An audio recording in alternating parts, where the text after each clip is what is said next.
Привет, друзья! Это Макс, ваш учитель русского языка. Сегодня я нахожусь в Бордо, во Франции. Шок, просто шок. Как я сюда попал? Давайте посмотрим, как это было. Блин, как же здесь холодно, господи. Да уж. И это только сентябрь. Я, друзья, в Бордо. Это просто звездец. Я в Бордо, во Франции. Первый раз во Франции. В Бордо. Иду встречать своего лучшего друга. Мы с ним еще в садик, в детский садик вместе ходили. И вот он переехал во Францию уже несколько лет назад. Ну и с тех пор мы так и не виделись, потому что я был то в Сербии, то в Аргентине. Сейчас 7 часов утра по местному времени, но для меня сейчас еще час ночи или 2 часа ночи, потому что я все еще живу по латамскому времени. Ну, сейчас буду искать место встречи. Он сказал, надо пройти через вокзал. Я надеюсь, это вокзал. И нужно найти место, куда он сказал подойти. Вроде надо пройти через вокзал и там ждать. Сейчас разберусь. Вокзал такой прикольный. Так, а где интересно? Где интересно здесь выход? Merci de votre attention. Merci de votre attention. Что? Французский язык, боже. Прикольно как, а? Я без понятия, куда мне идти, если честно. Я вообще не знаю, я потерялся. Кажется, я вижу этого сукина сына. Вот, достал телефон, смотрит, где там я. Сколько лет, сколько зим, а, черт побери. Вот она, морда рыжая. Здорово. Извини, я не мог не снять этот момент. Так, здорово. Здорово. Давай совместный селфи запилим. Вообще. Чё, как дела? Супер, отлично. Блин, просто это охренеть. Вчера еще... Блин, я даже уже не знаю, вчера или сегодня сколько, 6 часов. До дома. 40 минут. Или поедем 40 минут. на автобусе. Смотри, план такой. Мы Юлю уже встречаем сегодня ночью, да? Нет. Завтра? Завтра. В смысле, она 26-го или 27-го она приезжает ночью? Блин, ты меня уже запутал. Я вот сам Но сегодня запутался. 25-е. Сегодня 25-е, она приезжает 26-го. но в 3 ночи. Нет, в 6 вечера. Господи, значит, я смогу поспать одну ночь Да. по-человечески. Ты можешь сейчас поспать, если хочешь. Идем спать. Мы идем к Мите домой пешком. Он мне решил показать рынок. Ребята, смотрите, что я нашел. Это же белые грибы здесь на рынке продают. Белые грибы ночью можно купить. А еще лисички есть вот там вот, желтые. Лисички и белые грибы. Это просто невероятно. Я не видел их не знаю сколько лет. Place Victoire. Это площадь Победы. Пришли сюда. В смысле, как пришли? Мы идем и просто Митя мне по ходу показывает разные достопримечательности. Вот мы были на рынке, прошли через центральные, я не знаю, это центр вообще, Митя, считается? Ну, уже центр, да. Вот это центр, где мы находимся. Вот. Проходим сейчас через центр. Сейчас мы на площади Победы. Прикольно. Здесь вот эта плитка, не плитка, а камень. Как это? Брусчатка, да? Да. Брусчатка. Вот эта брусчатка очень напоминает, да не очень, а точно такая же, как в Петербурге. Просто один в один. И я когда ее сразу увидел, такой, опа! Брусчатка, как в Питере. Почему французы делают брусчатку, как в Питере? Я не помню, кстати, какая в Питере уже. Давно Ну, такая не было. идея, да. А еще мне очень нравятся эти современные трамваи. Прям они такие прикольные. Вообще я давно не видел трамваев. Я не помню, в Буэнос-Айресе вообще, ну, давно-давно было много трамваев, но потом их не стало, насколько я помню. Поэтому я даже не помню, когда я последний раз видел трамвай. А вот сейчас будет нежданчик, Митя. Ну-ка давай, поприветствуй всех на французском. Бонжур, подписчики. Замечательно. Скажи, учите русский с Максом. Учите русский с Максом. На французском. На французском учите. Ну давай, Митя. Apprenez le russe avec Max. Спасибо. Вот это призыв к действию. Call to action, друзья. И здесь огромная какая-то стелла или колонна. А здесь биржа труда. Вот такое прикольное здание. Интересно выглядит. Ну и классно, что эта улица ведет прямо к этой колонне в центре. Я не знаю, как правильно ее назвать. Колонна или все-таки, не знаю, ну, назовем ее колонна.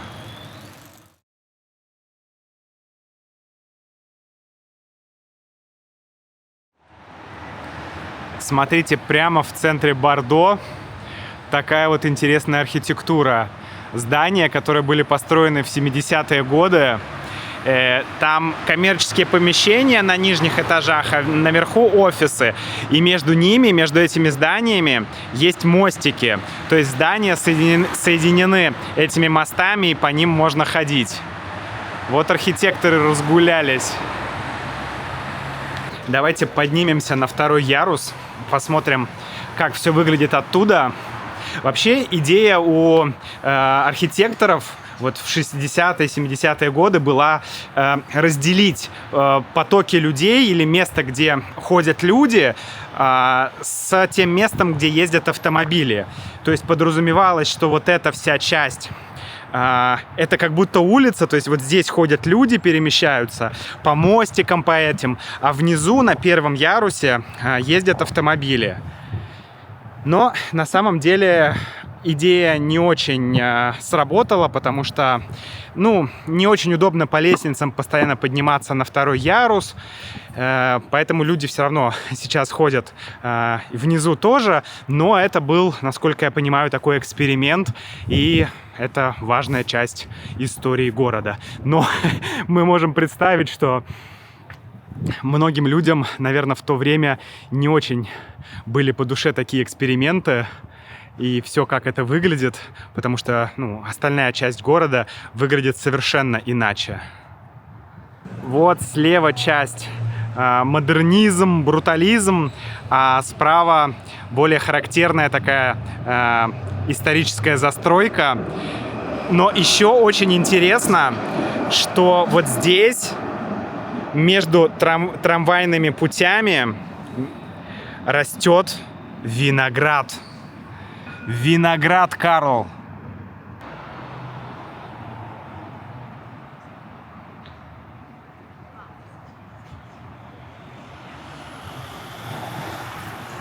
Друзья, минутка визуализации.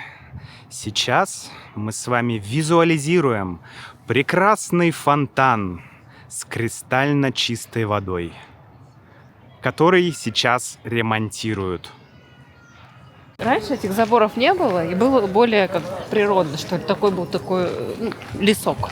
Каких заборов? Ну, вот этих маленьких заборов. Они это все не огораживали, но из-за того, что тут французы любят выгуливать собак, пошли здесь. И эти собаки, ну, и не любят за ними убирать, вот, типа, огородили. Но, как бы, тем более никто не уберет. Я тебе скажу, ни в одной стране люди не любят убирать за собаками. Это общечеловеческий порок и, не знаю, действительность и реальность. Так что есть люди, которые убирают, которые нет. Вот, сейчас мы подходим к такому месту. Тут такая кусочек Японии, или, не знаю, вот их садов. Потому что тут какая-то скульптура прикольная, засажена, и вот дом на островке. А здесь огромные рыбы работают рыбами. Интересное ощущение, что мы сейчас на самом деле находимся на втором этаже, на верхнем ярусе. Но здесь пруд, здесь не знаю, детская площадка, растут деревья, какие-то цветы, кусты, какие-то растения. В общем, прикольно. Я на секунду, даже на минуту просто забыл, что мы находимся на 2-м этаже, потому что выглядит все так, как будто ты находишься просто на земле, как обычно. Но нет.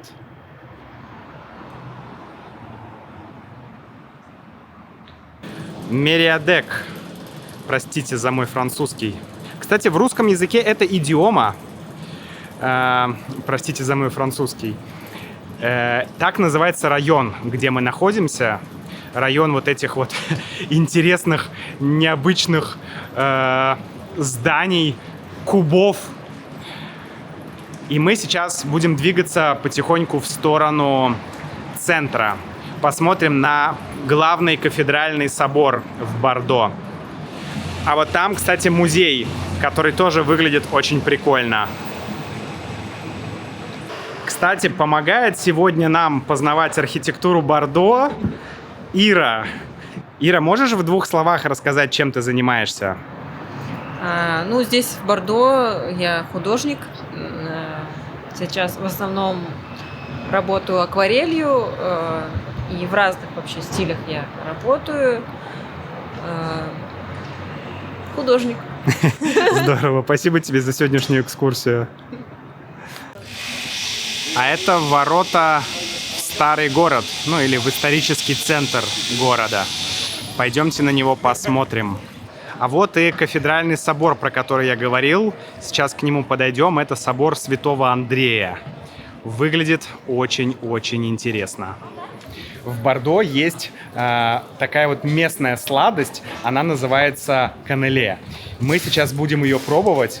Ира говорит, что здесь лучшее каннеле, ну или одни из лучших в Бордо. Сейчас будем пробовать, я вам покажу, что это такое.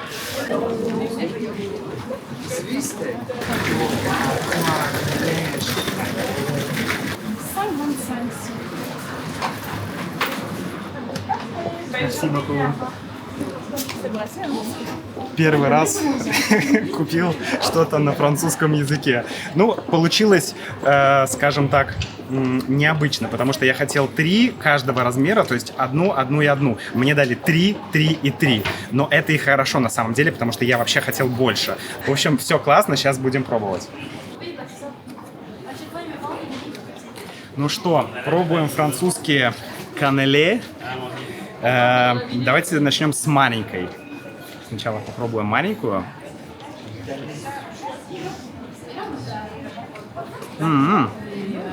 Она без начинки. А сверху в какой-то глазури такая сладкая штука. Давайте еще большую попробуем. Они одинаковые. Да? Да-да, все одинаковые. Просто они ощущаются по-разному. Типа маленькая, хрустящая. А большая такая мягкая, да, больше мякоти. Да. Ну, я хочу большую. Интересно, интересно. Вкус необычный.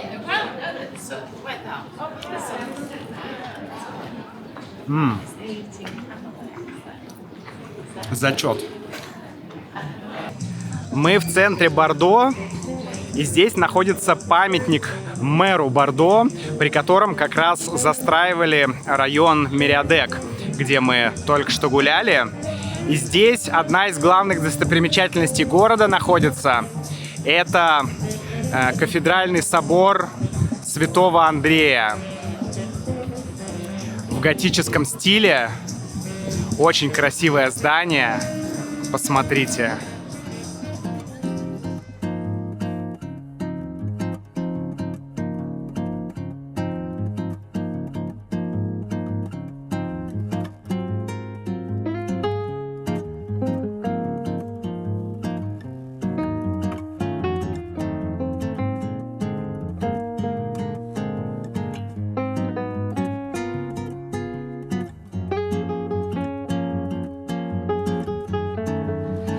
Вот еще одна красивая площадь с фонтаном в центре. Вообще центр меня очень впечатлил, потому что красивые маленькие улочки, ресторанчики, архитектура, все такое аккуратненькое, приятное. В общем, кайф. Мне очень понравилось. Сейчас мы идем к финалу нашего маршрута, к реке.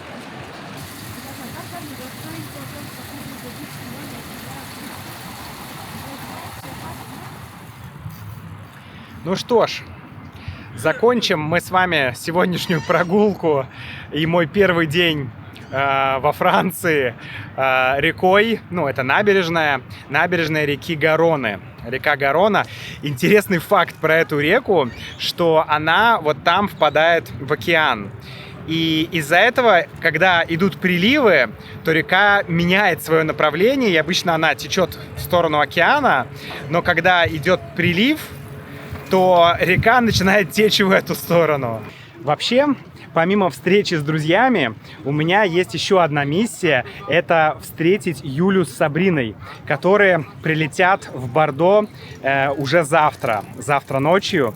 И Юля об этом не знает, что я буду ее встречать. Мы должны были встретиться в Испании, но я приехал специально во Францию сюда, чтобы их встретить и заодно повидаться с друзьями и вообще, и увидеть Францию, конечно же. Поэтому завтра нужно будет пойти встретить Юлю. Как мы вообще из Бразилии оказались здесь, во Франции, и почему мы вообще сюда приехали, что, как дальше будет. Короче, обо всем этом я еще буду рассказывать. И, кстати, обязательно подписывайтесь на наш подкаст, потому что там я скоро расскажу о том, как я вообще добирался из Бразилии сюда. А это отдельная целая история с тем, как мой рейс отменили, с тем, как я просидел кучу времени на вокзале, вернее, в аэропорту. Короче, много интересного будет впереди. Я вообще сейчас немножко плохо соображаю, потому что я где-то 3-4 дня спал урывками по 2-3 часа, поэтому я все вижу через такую пелену. Что ж, друзья, до встречи в следующем видео. Чао.